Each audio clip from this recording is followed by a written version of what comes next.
All right. Good evening, WNBA and women's basketball fans. Glad to see you folks back here again on another edition of the WNBA 365 Network, your 24/7 365 comprehensive home for everything revolving around the WNBA and the rest of what's occurring in the women's basketball galaxy. Good evening, folks, alongside a established triple team tonight of Eric Nemchok joining us today from Elmhurst, Illinois, and, of course, the SoCal crew of Crystal Thomas and Tanisha Stewart. Of course, Cal McClurg back with you folks after last night having the night off, but joining you folks regardless last night from the Padres game yesterday, now back here at home base on Tatooine or Studio 171 in San Diego. Everyone, good evening. Good to see you guys again in studio, not having to go like this and watch the Padres score a bunch of runs while I was away like last night. But other than that, good to see you guys again. How's it going? Hello. Not bad. All right, folks, and as always, you guys, as we know, of course, you guys can, of course, hit us up on social media, of course. It is at WNBA365, at Calamac3, at ShortyMamba24, at Pup1010, or at Nemchocky with the hashtag WNBA365. And, of course, the live chat box is open tonight as we will be able to do the dueling live stream and actual chat box commentary with me this evening. And also want to give a shout-out to Eric and the team last night for a good job and good show done last night. Kept it together and did a great job while I was away yesterday on my brief last-minute media assignment for Fox Sports San Diego last night. But it was good, though, to come in and talk a little bit with you guys last night. And, again, great job to everyone for hosting the program last night. All right, guys, some games to get to today. Got a couple of them going on and concluded earlier today, of course, with the pretty much the second full day, you can kind of say, of preseason games. First game, guys, Mercury and Storm hooking up today from Key Arena in Seattle, Washington. I should say a pretty snazzy floor of the Storm half of the season with that sublimated alternative logo, kind of like what you see what you see in New Orleans at the Pelican games or with the Nuggets, so I love seeing that. I think it's a pretty good touch. But the Mercury win the game today, folks, 81-73. Looking across the box scores for notable players, at least tonight, Penny Taylor in her first game back with Phoenix after sitting out last season, 15 points. Draft pick Courtney Williams, 15 points. Isabel Harrison in her first game after also missing last season, 14 points. Candice Dupree, 12 points, and also notably Naira Fields with 11 points. Jillian Eileen, Brittany Griner, Dewana Bonner, and Diana Taurasi, notably the names that did not play in the game earlier today. For Seattle, Jewel Lloyd, 16, and Brianna Stewart in her first game, 11 points of her pro career in the preseason. Alicia Clark with 9, Sue Bird with 6, and the other Crystal Thomas, notably with 4 points. Crystal Langhorn and Kalina Mosqueda-Lewis, notably DNPs for Jenny Busek's club. Shorty, starting with you, let's go and talk about Phoenix real quick, and we'll get everyone's take on some of the players here on both ends of the floor. Shorty, let's begin with you on Penny Taylor. Obviously, her first full game back with Phoenix after missing last season, again, taking that time off last year, of course, with her and Dee sitting out the season for Phoenix. Shorty, seeing at least Penny's numbers today, maybe seeing highlights of the game if you've seen Eddie perhaps, obviously, with this being game one back for PT, I'd probably ask, for your thoughts, at least statistically, do you think she's probably back to full strength right now in your mind so far, obviously through one game of the preseason? Yeah, I wouldn't necessarily say full strength, but, going by her numbers, scored 15 points today, at least she is getting back in form. She's getting back in, basketball shape, scoring, like I said, 15 points. She from the box score, she looked pretty good out there. But yeah, most definitely, she's getting back into basketball form after taking a year off of the WNBA. So, Crystal, we'll go to you now, and we'll kind of look around and scope some of the notable rookies or draft picks or first-year players back in the league. Katie, we'll start with you on Courtney Williams, who, again, finished tied for the team lead today with 15 points as well. And obviously, she was a player that I think jumped out to a lot of people, in their minds about her draft stock and draft status. And I think that, with Phoenix being pretty loaded, that I think there's still a good shot that she will be retained by the Mercury. And obviously, I think it's important, though, Crystal. I think you may agree, maybe disagree, but I think, though, your first game, I think, is always a good little showcase off to the coaching staff as to why you were so good in college and why this team selected you, I think.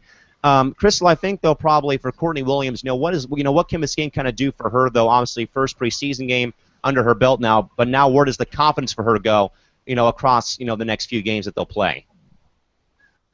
I mean, hopefully it just goes nowhere but up. Even though preseason, a lot of people take it just as a whatever game. For a lot of these young players coming back, players who are injured, it's a way to build confidence. It's a way for them to see what they have and don't have, and a way for them to see all the work that they put in the fall, and let them know that it didn't go unwarranted. So I mean, hopefully her confidence just builds on her performance, and hopefully she.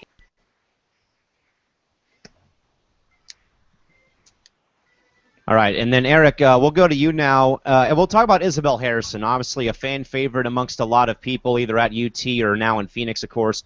The way I think that she injured herself, it was pretty rough and sad to see, Izzy go down, when she was playing so great her senior year up until, the injury happened, and then we see that, the year off for her, of course, with the rehab. So, Eric, her first game, unofficially or officially first pro game preseason-wise, at least with Phoenix, drops 14 points, and I think that, obviously still perhaps a bit of a long way to go for her. But I think, though, Eric, with this first game under her belt now, I probably asked, though, about confidence for her, though, first game post-injury, I think now. What do you think and why? Well, I mean, it looks like a pretty typical Isabel Harrison game, especially considering she's a rookie. 14 points, 8 rebounds. She shot well from the field, 5 for 6. Obviously, the five personal fouls. That's going to happen when you're a rookie post player playing in your first game. You saw Courtney Williams had 5 fouls as well, so it happens. I think Izzy is the type of player who she's going to be able to contribute whether she's having an on night or an off night, just because of her athleticism, her tenacity on the rebounds, and I think she's going to make a good backup for Brittany Griner. All right, folks, we'll stop and visit the chat box for the first time and say hello to our good pal Steve Rice of Women's Basketball Daily, who talks about Courtney Williams. Guys, he says Courtney Williams equals lottery pick, ... Merck got a gift there, is what he says, and I think we would all agree on that aspect. And Steve, salute to you, and thank you for stopping by and joining us here tonight on this evening's program. Shorty, going back with you, we'll talk about Naira Fields now out of UCLA. Obviously, Shorty, obviously, Pac-12 Network, of course, sadly not on DirecTV, but yet I have AT&T Uverse, and I can get those games, and here they just merged a few weeks ago and stuff. But, Shorty, seeing Naira play at UCLA, and I think her and Jordan Canada were really the two players that really held that UCLA team together through the Pac-12 conference, through the tournament, and through the conference tournament at least. Shorty, I'd probably ask, though, does Fields in your mind have a spot on this Phoenix roster? Or, do the Mercury perhaps weigh options and go elsewhere perhaps with her sometime soon?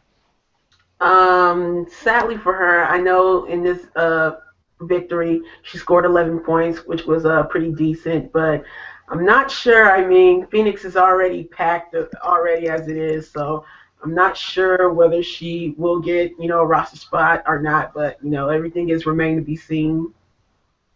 Crystal, Candace Dupree tonight drops 12 points, her first game, of course, with the preseason, and her being one of those veteran leaders of this Mercury ball club, has been, a deadly three-point shooter, has been, can, I think really play, pretty much every, shoot from every spot on the floor, pretty much almost, looking at shot charts from last season and even some from today. Crystal, obviously we always talk about, how good veteran leaders are. But, Crystal, I think I'd probably ask you, how much, though, do you think that veteran players or established players in the W are going to play this preseason? I mean, you don't want to run them too hard or too little in the preseason. Crystal, in your mind, though, where do players like Dupree and other vets or established players, I guess, how much or often do you believe they will play this preseason? Seeing how the preseason isn't that long, I mean, some might play all of the games. Some they might rest. I think it all depends on if they went overseas or not. If they went overseas and they just came back, they're probably only going to play in one preseason game because they want their player to rest. But I think it all depends on the veteran as well. I think the veteran wants to see how well their body's holding up. Like, for example, Penny, she just came back. She missed a year. She's probably going to play all the games to see how well her body will hold up, like where her game is at, see if she can keep going, keep competing. But I think it all depends on when they got back from overseas, and I guess if they feel like they can test their bodies out or not. All right, Eric, we'll go to you now and talk about Seattle quickly, Eric, and we'll get through their notable names quickly. First and foremost, of course, Jewel Lloyd, her first game as well. But again, this is pretty much everyone's first game of the year for preseason. And I think Eric as well. Seeing her improvement, I think, and I believe either Crystal or Shorty touched base on this. Maybe even you touched base on this on Twitter just a few minutes ago, or even before we came on air tonight, about how you kind of seen like Jewel Lloyd improve off last season. Didn't have a whole lot of playing time earlier in this, early in the season, and then when Jenny Busick brought her and KML into the lineup, how Seattle really got things going in a pretty good way. She has 16 points tonight. Eric, I'd probably ask about your thoughts about Jewel Lloyd's improvement based off of last year up until, perhaps maybe what you maybe have caught or seen box score-wise or whatnot from today's game. Well, it's kind of hard to judge just looking at one box score game, especially considering it's a preseason and considering this game was not on TV, unfortunately. But, yeah, Jewel Lloyd, her improvement, she did improve month by month last year, and it showed her both her basketball IQ and her just her general ability to adjust on the fly. She's just so talented. She's got such great raw potential. She's got such a high ceiling that I think it's just only a matter of time before she figures it out. And Jenny Busick, like you said, she's done a great job bringing her along. She didn't just throw her into the fire. On a team with players like Sue Bird, Crystal Langhorne, like veterans like that, she kind of let Jewel, get her feet wet as the season started, and you saw it in the numbers. As she played more, she got better, she got more efficient, and you saw it in her play. She was clearly more confident. And I think playing for Galatasaray in Turkey did nothing but help her with that. Got her a taste of the big names overseas as well. So I expect Jewel to have a magnificent season. Of course, Shorty, the bigger news, I believe, of this game tonight or today, of course, was the debut of Breanna Stewart. Of course, the college accolades speak for themselves. Of course, all the numerous individual and team awards at the University of Connecticut. First game, Shorty, for 11 points, 8 rebounds. Not a bad stat line for a first-year rookie in her first ever pro game. Obviously, I'm sure she had butterflies and nerves, but I think though she kind of I think she held her composure for the most part when she played today. And I saw the video, though, from the WNBA on YouTube of her first points. That's a great moment to see, obviously, in a preseason game nonetheless as well. Shorty, obviously, we kind of saw how Jenny Busick was in treating Lloyd and Mosqueda Lewis and kind of, seeing them for a bit, then kind of, bringing them in slowly to game speed. Shorty, do you expect Jenny Busick to use the same type of system with Breanna Stewart as much as she did last year with KML and Jewel Lloyd? Most definitely. I expect her to, have that patience and, wanting to bring Breanna Stewart, slowly along, just as she did with Jewel Lloyd and KML. But the only difference is, unlike those two players, KML is not KML, excuse me. Breanna Stewart is a player that is already just way advanced. So I don't think it would take too long for her to be acclimated to the WNBA as those same two players.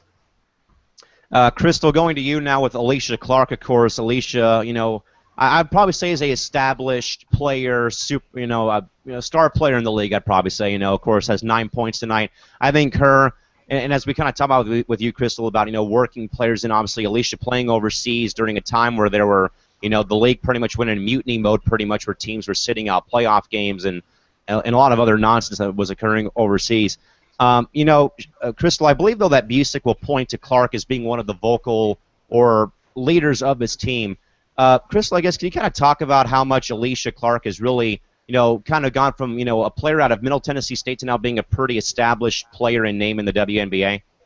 Hard work. I like it. I mean, I like players like that who come from the bottom and work hard to get to where they are. Not many players do that. Not many players will continue to try to work hard to get to where they are. I mean, we see complacency a lot, and I think that's one reason that I like Alicia Clark as a player. I think that's why she's going to be an amazing leader whenever that time comes.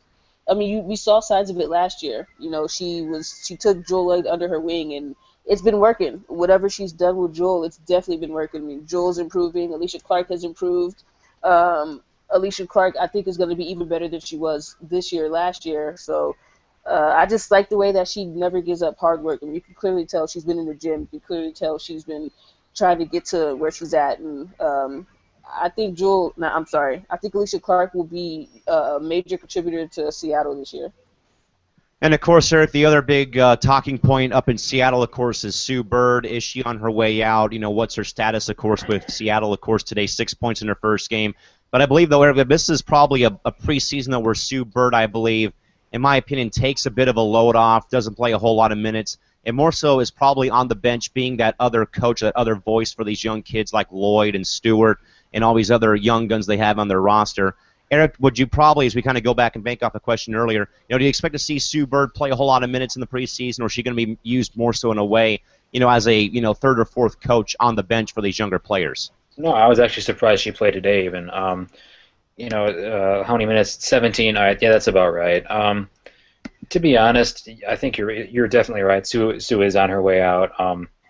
It just doesn't seem like she has the legs anymore, and that's fine because she's always been one of the most cerebral players on the floor, if not the highest intelligence player on the team. And her role isn't. She's not. Her role has changed. With Lloyd and Stewart and Tokashiki and all these young studs that are coming into Seattle, her role is transforming into one that is a player coach, as you alluded to, and her value will lie elsewhere. She's not going to have to score 20 points a game. She just has to, kind of groom those young players, teach them how to win, teach them how to play basketball the right way, and kind of help them learn quickly. So yes, I would agree with you. I would say Sue is going to get, not just in the preseason, I think as the season progresses, she's going to get her minutes kind of throttled back a little bit. We saw it last year where she would just take random games off, back-to-back, stuff like that. She'd be on a minutes limit for certain games. I think we're going to see more of that this year. And folks, going to recap the first game of the day today, the Mercury over the Storm, 81-73. Again, notably players that did not play in the game today, Jillian Eileen, Brittany Griner, Joanna Bonner, and Dinah Taurasi from Phoenix, and Crystal Langhorn and Kalena Mosqueda-Lewis, again, notably did not play in the game this morning. A quick comment from our good pal, Mr. Todd Mintz, about Alicia Clark, saying Alicia finished her season in Israel and played very well. So a good little nugget to know about Alicia's season overseas. Guys, getting to our next game of the evening, the San Antonio Stars over the Atlanta Dream tonight, 74-67, and what is right now going to be a kind of a little four-team little preseason showcase, you can kind of say, in Unkinsville CT at Mohegan Sun Arena. Notable stat lines for you folks. First from Atlanta, Megan Simmons, 10 points, Elizabeth Williams with 9, Rashonda Gray and Sierra Burdick all with 7, and Mati Ajiban with 6. Notably, Sancho Little and Angel McCautry, DNPs from Michael Cooper this evening. And for San Antonio, Derica Hamby, 18 points, Sydney Colson, 17, Jana Pell Marinelli with 9, Mariah Jefferson in her first game with 6, Alex Montgomery with 2, and notably Kayla McBride and Danielle Robinson, both DNPs. Shorty, starting with you and Megan Simmons, we can kind of say she's been a journeywoman since being drafted out of UT in the third round by the Liberty a few seasons ago, and has been on at least 3 or 4 different rosters so far, and again has been pretty much a training camp liability at the guard position or her starting position, I should say, with the Liberty, Storm, and now with Atlanta, again being brought in for another training camp invite. Shorty, we know that training camp is already crammed in enough and sandwiched in enough in regards to lack of time. But Shorty, this is probably a tough one to probably ask and answer. But I probably would ask, though, what is the reasoning perhaps behind why Megan Simmons has not made a WNBA roster since leaving UT a few years ago? In my opinion, I would say, even though, she had a pretty decent college career at UT, of course. It's just that she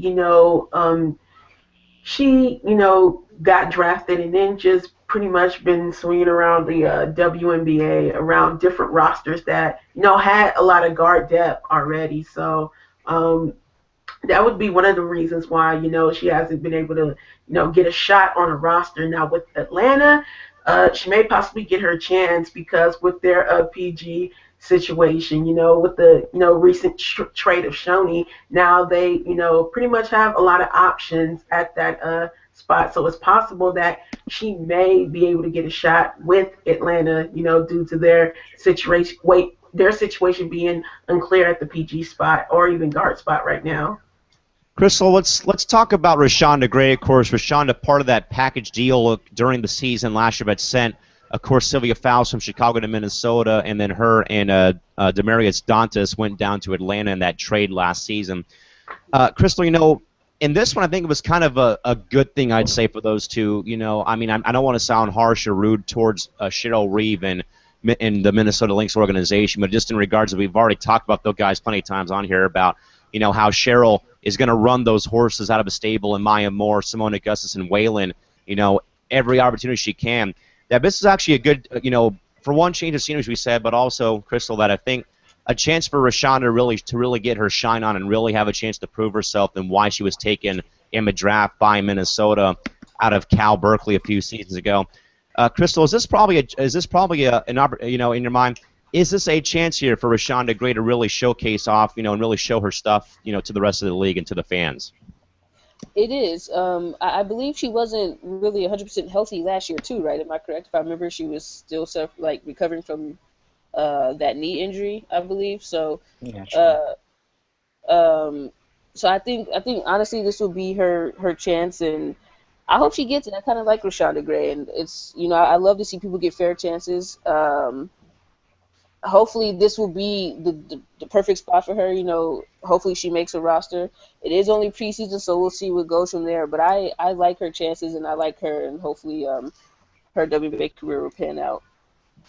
So, Eric, we'll stay with Atlanta and go to Sierra Burdick now. Obviously, Burdick was sort of a journeywoman last year, was drafted by the LA Sparks last year in round 2, made it all the way to the final day of cuts before she was cut off the roster by Los Angeles, waited a few weeks and was signed to a contract by the Atlanta Dream. Played very well last season until she had a stress fracture in her foot last season. Yeah. And I believe that this is another player, Eric, hoping and vowing for a chance to rebound off an injury. Eric, if Burdick is 100% and makes the final roster, can she sort of go back to how in playing to the level and caliber she was playing at UT, or even before she was injured last season with Atlanta? Yeah, I don't see why not. Sierra Burdick is the type of player who she doesn't need the ball in her hands to be effective. Yeah, she can go out, she can score you some points, but she's a great rebounder for her size. She's a versatile defensive player. Great court vision for her position. She's kind of a tweener, like a 3-4. So she can bring us some versatility there. Yeah, I would definitely say it looks like by this box score she's playing pretty well already.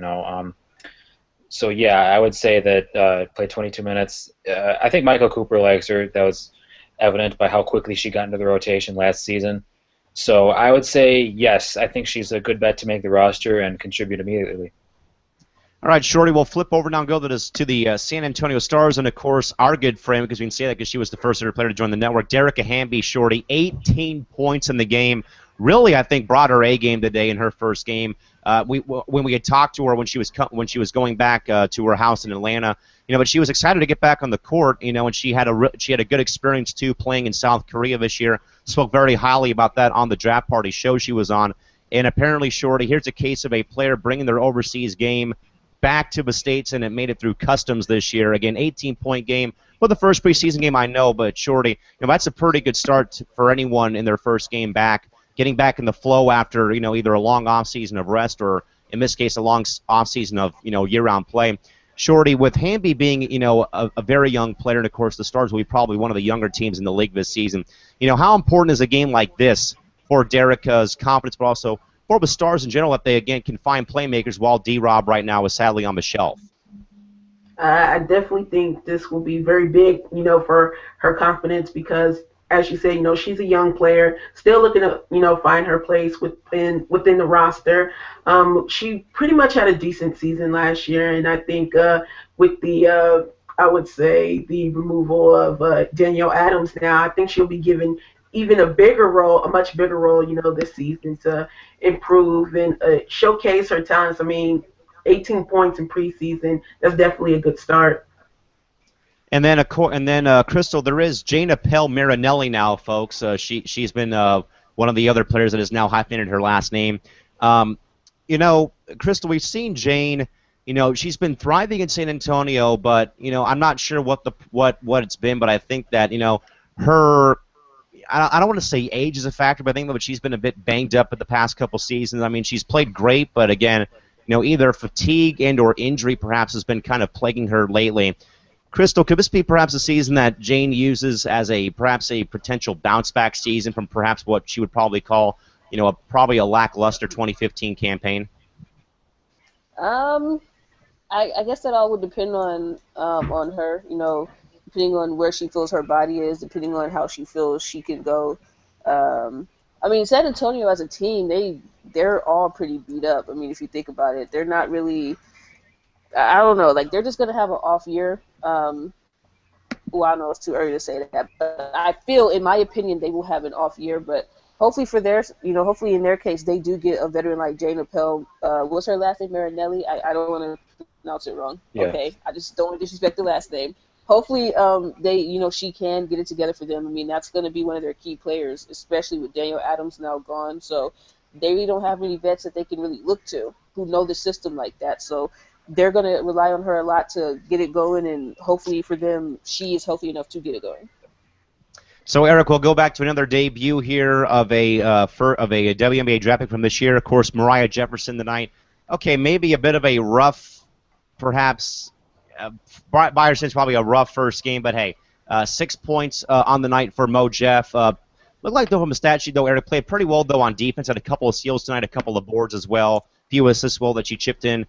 So, obviously, Eric, let's get your take, though, on this, on Mo Jeff. Obviously, we talked about Jenny Busick sort of, working in player, breaking them in slowly. Eric, do you expect Dan Hughes to throw Jefferson into the lion's den quickly, or will this be sort of a, break-in, sort of like what we saw with Seattle doing this last year with Jewel Lloyd and KML? I think it's going to be a little different because Mo Jeff, she's going to be expected to be the leader of this team as it's going forward. And you saw in the minutes distribution today, I mean, she played 25 minutes. That was the second highest minutes total on the team. So whether that be preseason protocol or not, I think she's going to be. She may very well even be starting. We don't know. I think it would be wise of Dan Hughes to do that because she's a player who, I think she's very WNBA ready. Because you said she had a rough shooting night, 3 for 11, but you see she's putting up 6 assists to only 1 turnover, and you're going to get very aggressive, tight defense out of her. So I think she's a player who's going to adjust very quickly as far as a point guard is concerned. So and considering that the San Antonio Stars probably aren't going to go anywhere this year, I really don't see any reason why she shouldn't be playing. Maybe, you say starting versus not starting. I think it's more of a matter of how many minutes they're playing.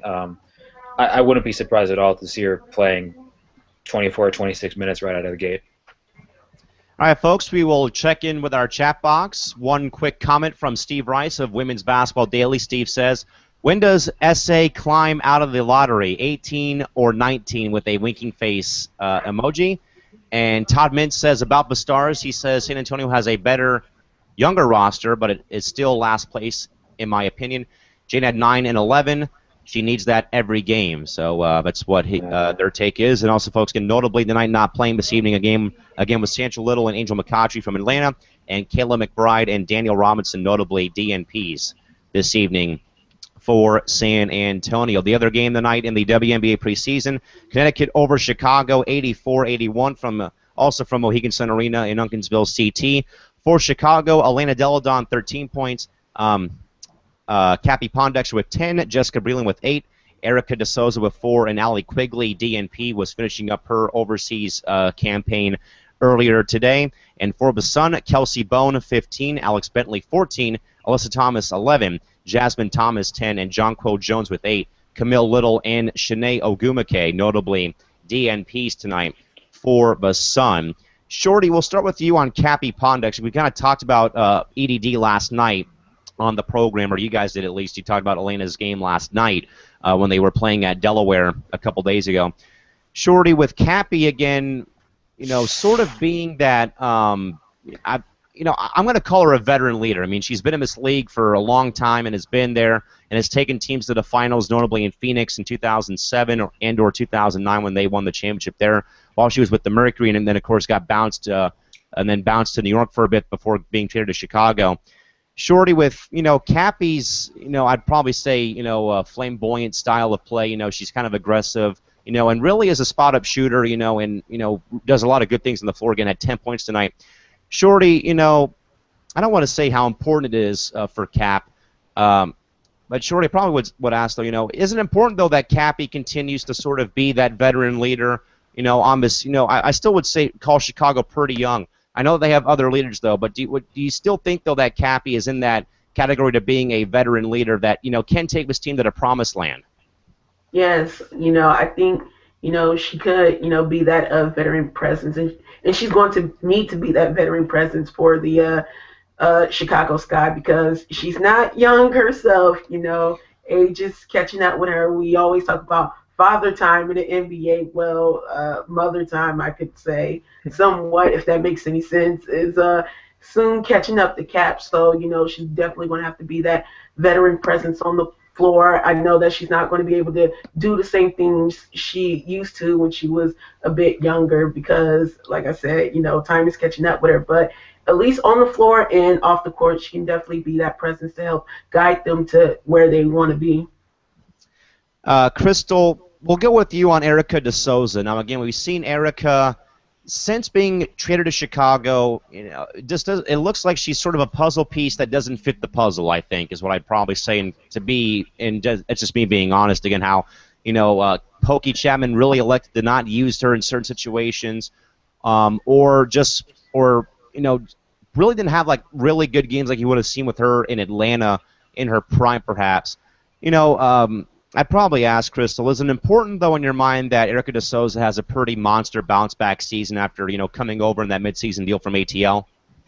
Hey, Callan, you can't be honest. You might be a hater. But, I think for her it is important. I think for her confidence is important. That trade, she just didn't fit well in Chicago. I don't think it was so much of her. I think it's just, that system. People have to realize that not every player can play in certain systems. And for her, hopefully for her, she does play better because when she was in Atlanta, that system worked very well for her. So I would love to see how she plays in Chicago, but with age and the Olympics coming, I don't know if she'll really kick into full gear.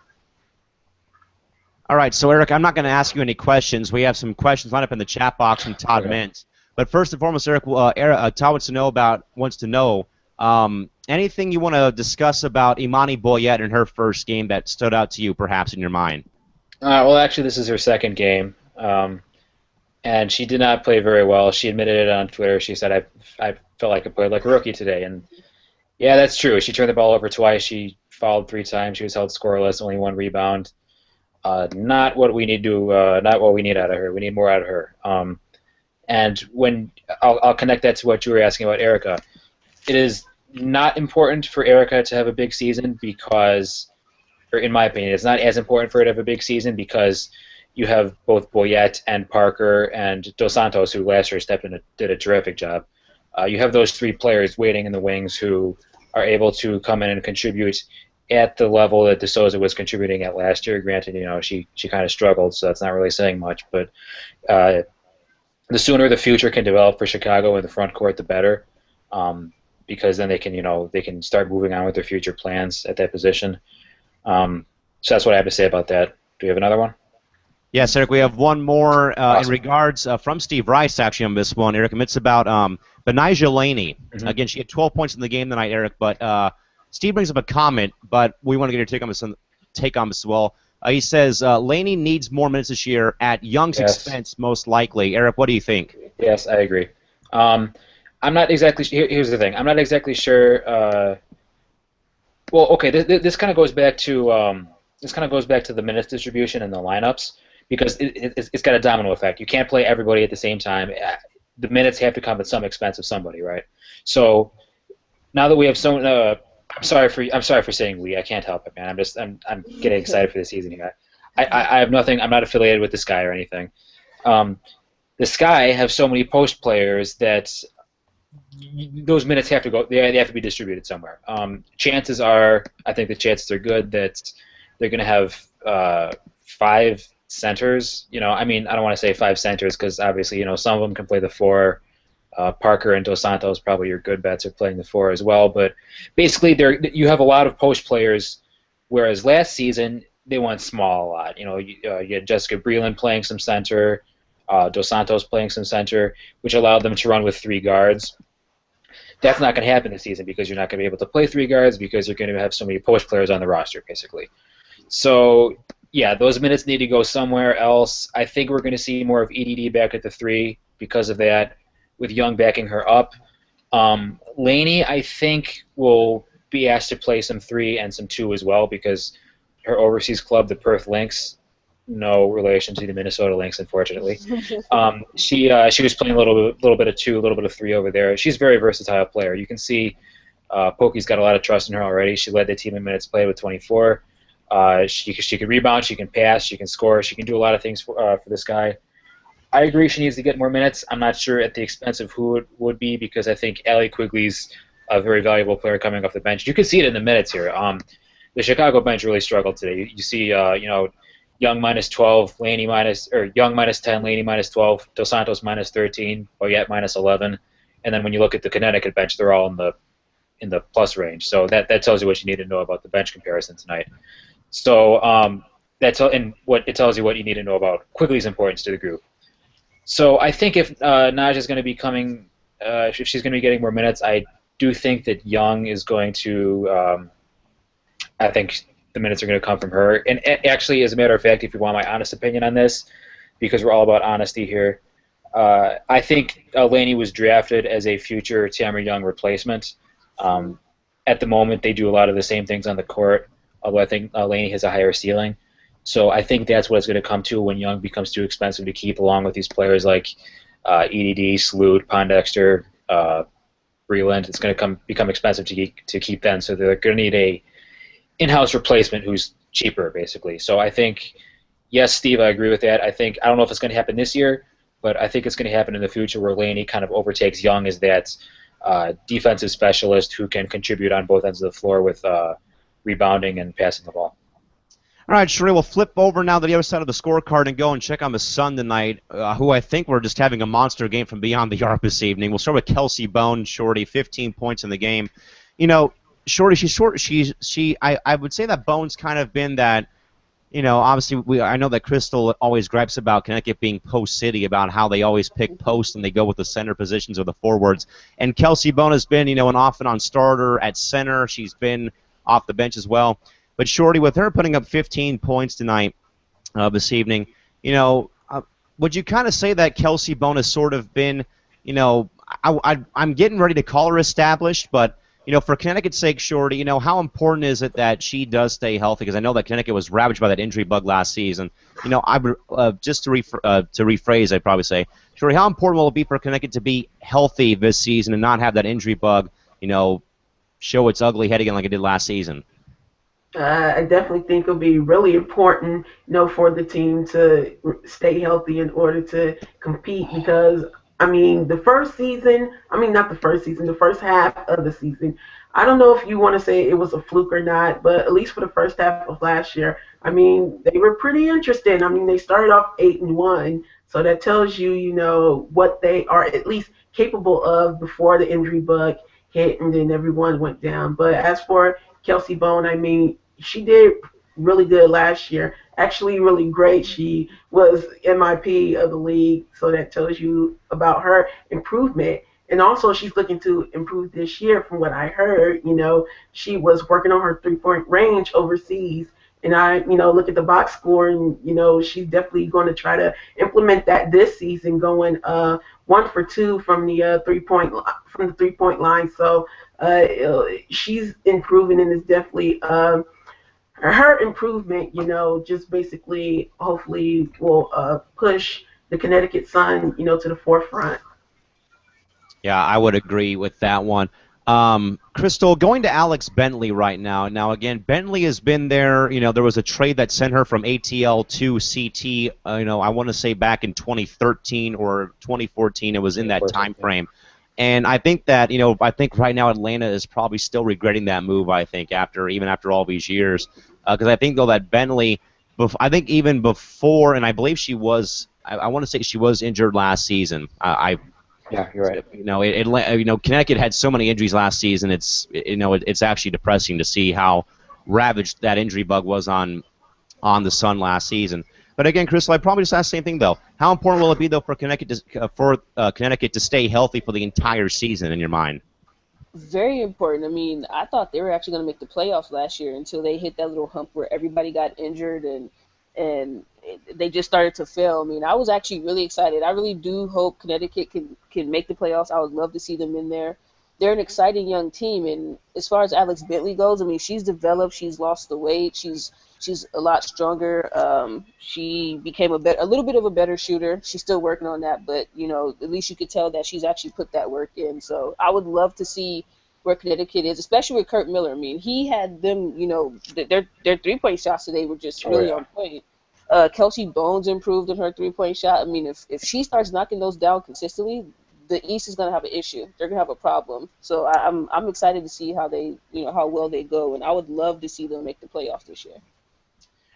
All right, Eric, that brings me now to Jonquel Jones, of course, who we remember, guys, was drafted actually number 6 overall by the Los Angeles Sparks, but dealt in a mid-draft second-round trade that, of course, sent Chelsea Gray and 2 other draft picks to L.A. for Jonquel Jones.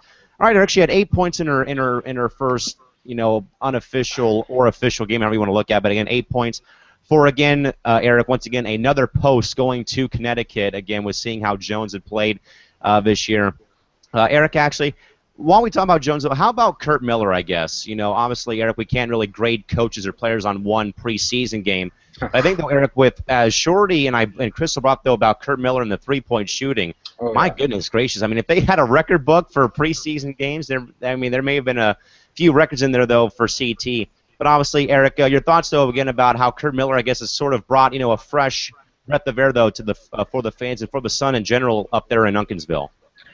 I love it, man. Kurt Miller, he's a very forward-thinking basketball mind. The thing is, I'm not exactly sure if the roster as constructed is equipped to carry out this sort of plan because, yeah, you've got Kelsey Bowen taking threes, but is Kelsey Bowen really going to be a great 3-point shooter this season?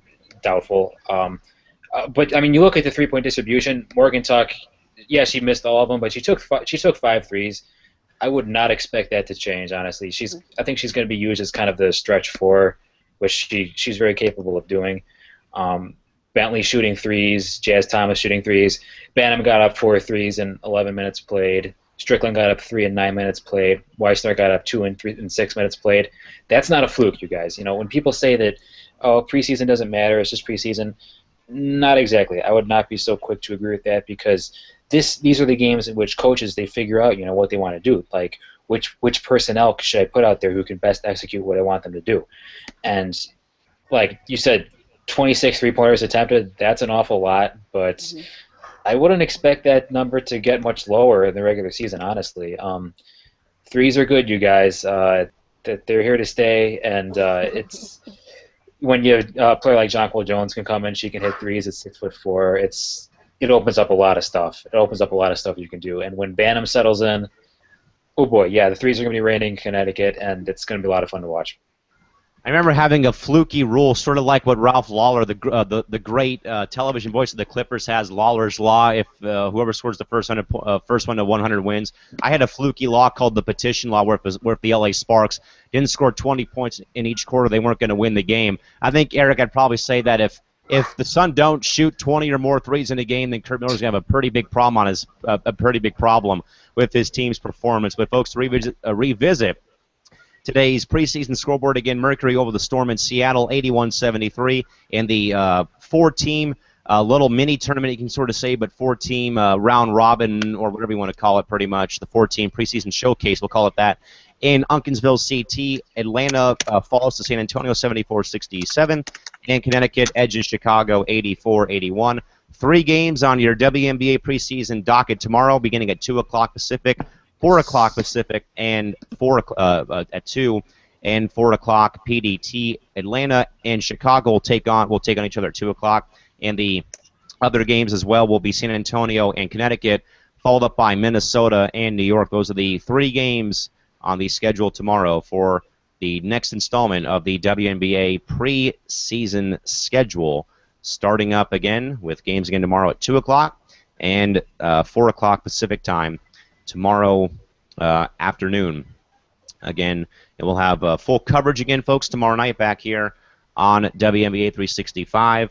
And a quick comment, real quick, guys, from Steve Rice, again, from Women's Basketball Daily. Steve says, only 6 minutes for the Pac-12 Player of the Year with the sad face emoji in the group chat box today. So, again, Steve and Todd, thank you guys very much again for once more stopping by and joining us tonight here on the program. Okay, guys, going to go off the beat real quick momentarily to get to a network alert for you folks. Again, like I said, we will be, again, folks, launching our network Facebook and Instagram accounts sometime within the coming few days. Probably more than likely sometime by the end of the week. If not, maybe next Monday we'll get those up and running for you folks. But with that, though, as well, guys, with the schedule coming out, of course, and the season being just a few days away, that does bring up a point.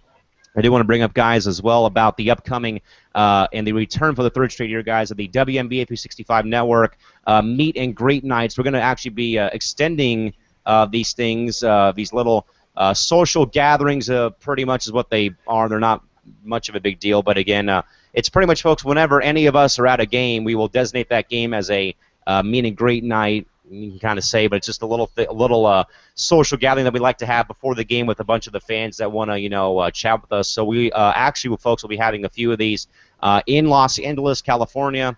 There will be one in Phoenix, Arizona. And with Eric being at all 17 Sky games, we'll probably have a few of those as well while Eric's over there. Pretty much, it's just going to be a little like pregame or halftime little get-together just to say hi to fans or whatnot. So if you want to come out and join us, we'll just get to that. I can't confirm one for you folks that I will be attending. It's going to be in Phoenix on May 29th when the Mercury take on the Mystics.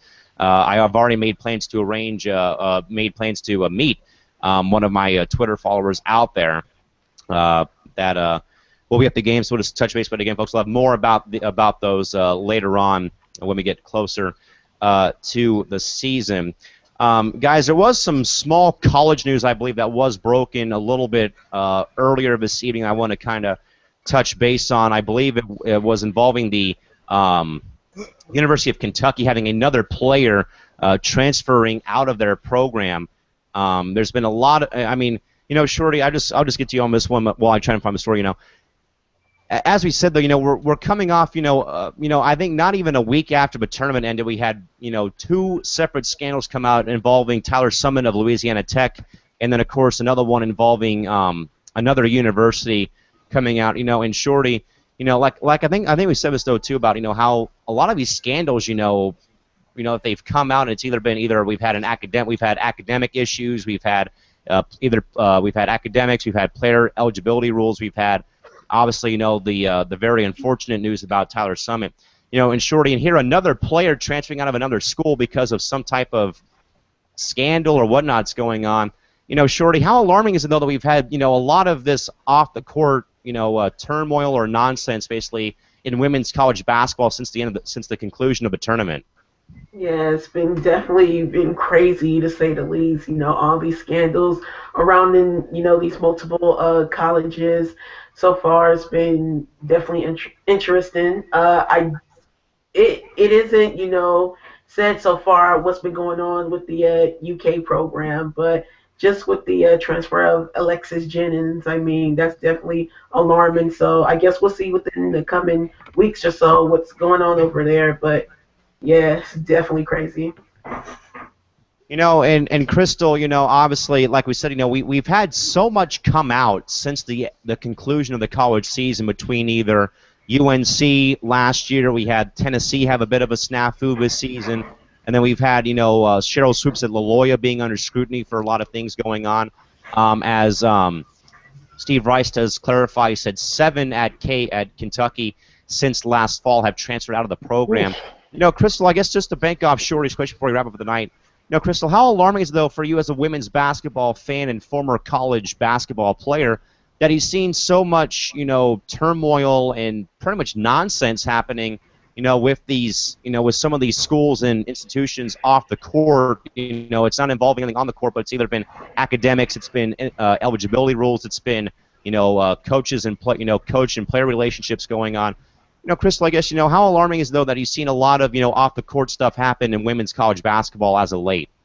Um, I just think that means whoever is in who's ever hiring these coaches, when it comes to the coaching part of this, you have to really screen people. You have to be careful. I mean, yeah, you're not going to know that the person would, have a relation.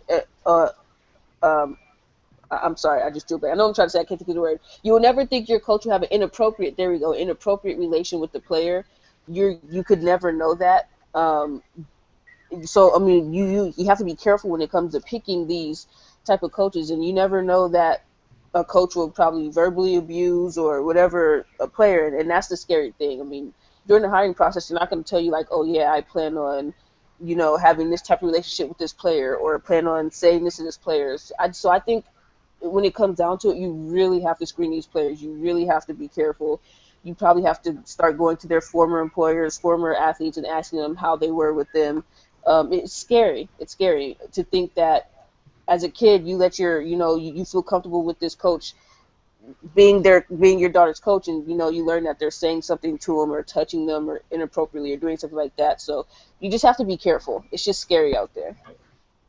And Eric, and with me, of course, being in the broadcast booth or on press row or what have you, with me doing all my announcing gig stuff, and I've seen a lot of things, and luckily I've not really seen a lot of coaching outbursts. I mean, I have had a couple of men's coaches that have, yelled at the public address announcer who I work with sometimes. Because we know if there's a certain line on the court that they have to stay inside. Well, this guy was right in front of the PA guy, blocking his view all night, and it was just total chaotic. But Eric, I think though in regards to what Crystal, I'm gonna bank off Crystal here for this one is it's like nowadays there is no such thing now as tough love now, Eric, like it used to be with either Bobby Knight coaching men's basketball, or even how Pat Summitt would bench Candace Parker in 2008. You don't see a whole lot of that anymore because, sadly, a lot of the players now have become very, very oversensitive of their feelings and what have you in regards to, they can't take the abuse physically or verbally from a head coach now. And again, Eric, we've had a lot of, scandals going on, a lot of off-the-court drama and turmoil going on at many, many schools and in universities. Again, Eric, as Steve said, though, as well, dude, 7 players at Kentucky have transferred out since last fall, dating back to, the fall of last year. Eric, again, to bank off everyone else, but again, your thoughts again about the rise of scandals in women's college basketball. It is ridiculous and extremely unfortunate because, yeah, you can say that this generation of players is becoming oversensitive. All millennials are just ruining everything. But the fact of the matter is, like, for example, the situation at Iowa State, that's real. Like, that's not something to be taken very lightly with the racial discrimination and what have you. So I think part one is when your team's winning, then that stuff it's easier to brush under the carpet, right? But I think now in the day of social media, and the fact that these students realize, hey, I can take a stand for myself if I'm being abused. I don't have to take this. People are realizing that now, and they can get other people involved.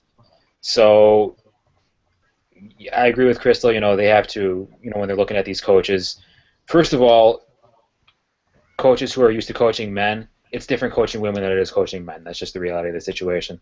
So you need to be careful who you hire, and the ADs, they need to pay more attention to this stuff, because either one, they had no idea what was going on, which is a pretty sad excuse, or two, they had every idea what was going on, they're just trying to cover it up because it makes them money and they're winning, which is even worse. So it's just really sad that this is happening at the expense of women's basketball. But I think the one thing we can hope for is that all the crazy stuff going on this offseason it's a step towards positive change for women's basketball as a sport. That people take this more seriously, ADs look at who they're hiring for coaches more seriously, and that they try and make their women's basketball programs a more integrated part of their family. I know, I agree. And again, folks, as we said, we've had a lot of off-season turmoil going on in women's college basketball. As we said, and again, as Steve Rice pointed out, folks, again, 7 different players have transferred out of the Kentucky women's basketball program since last fall of 2015. 7 players have, again, left the program due to what has occurred at UK. And again, we've also heard about Iowa State. We've heard about UNC's academic issue that happened last year. Cheryl Swoops at Loyola being under scrutiny. So a lot of stuff, folks, has been going on as of late in women's college basketball with a lot of off-the-court stuff. And again, as Eric said, hopefully it's for the better with positive change going towards the women's game sometime very soon. As we do, guys, get ready to step out or step away from the night again. Shorty, how about your final thoughts, though, about the 3 games tonight? Again, we saw, or at least we're able to see on the box scores again. You know, a few of the new draft picks play their first either their first or second pro games. Of course, they're getting all the nerves out right now before the season starts. Shorty, any final any final take or final takeaways from tonight's action? I really don't have like just any final takes per se on any individual game. Only then to say that just players are getting their games together for training camp. Coaches are doing their evaluating and things like that. So it'll be interesting to see how training camp further goes along and how things play out until the regular season. Crystal, any final takeaways from today's action in the WNBA preseason game? Again, like I said, we saw a few of the draft picks play their first games or whatnot. Again, everyone's working the kinks out and getting back in the flow of the game. KT, any final takeaways from tonight's action in the W?